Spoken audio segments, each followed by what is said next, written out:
Hello વિદ્યાર્થી મિત્રો, સ્વાગત છે આપ સર્વ વિદ્યાર્થી મિત્રોનું આપ સર્વની એક જ માત્ર યુટ્યુબ ચેનલ આરએફની મોજ એફઆરની મોજ યુટ્યુબ ચેનલ પર.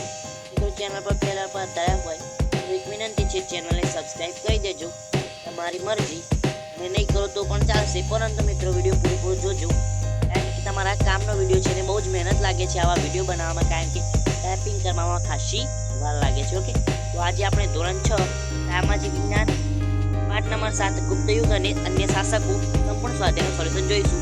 મિત્રો સામાજિક વિજ્ઞાનની ધોરણ 6 ની આખી ચોપડીનું સ્વાધ્યાય સોલ્યુશન આપણી ચેનલ પર મુકાઈ ગયું છે.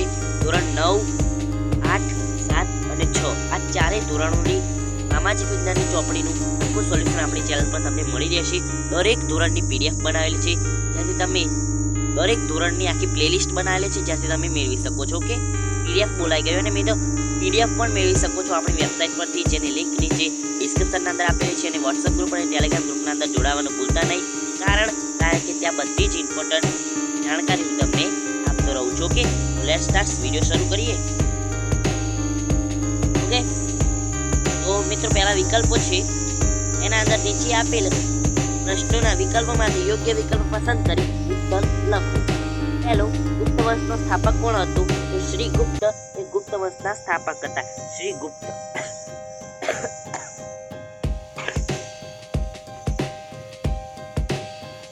સિક્કામાં કયા રાજાને વીણા વગાડતો દર્શાવવામાં આવ્યો છે? તો સમુદ્રગુપ્ત. સમુદ્રગુપ્ત. ઓકે, ત્રીજું, દિલ્હી ખાતે લોક સ્તંભનું નિર્માણ કોના સમયમાં થયું?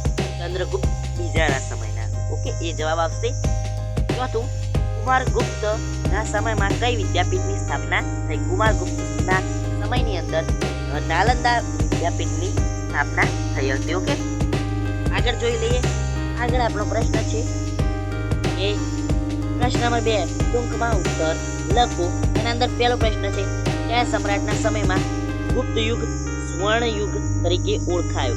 જવાબ આવશે ગુપ્ત યુગ ચંદ્રગુપ્ત બીજાના સમયમાં ગુપ્ત યુગ સ્વર્ણ યુગ તરીકે ઓળખાયો.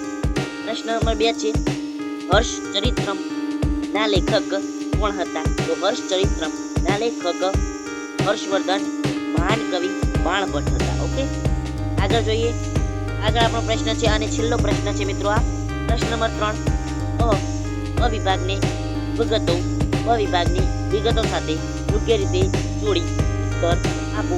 એના અંદર પહેલું છે મુખ્ય સેનાપતિ. જવાબ આવશે મહાબલાધિકૃત.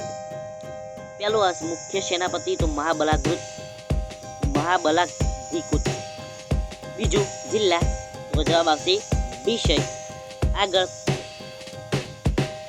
ત્રીજું કર, જવાબ આવશે ઉત્પાદનનો છઠ્ઠો ભાગ. બાણભટ્ટ તો અષ્ટાગ્રહ. આગળ પાંચમું ઈરાનના શહેનશાહ, તો ખુશરો એ ઈરાનના શહેનશાહ હતા. ઓકે, આગળ જોઈ લઈએ. આગળ તો મિત્રો આની સાથે આપણું સ્વાધ્યાય સોલ્યુશન પૂરું થાય છે.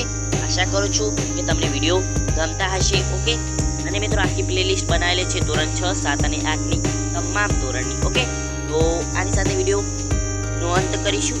આવજો, Tata, good bye, take care.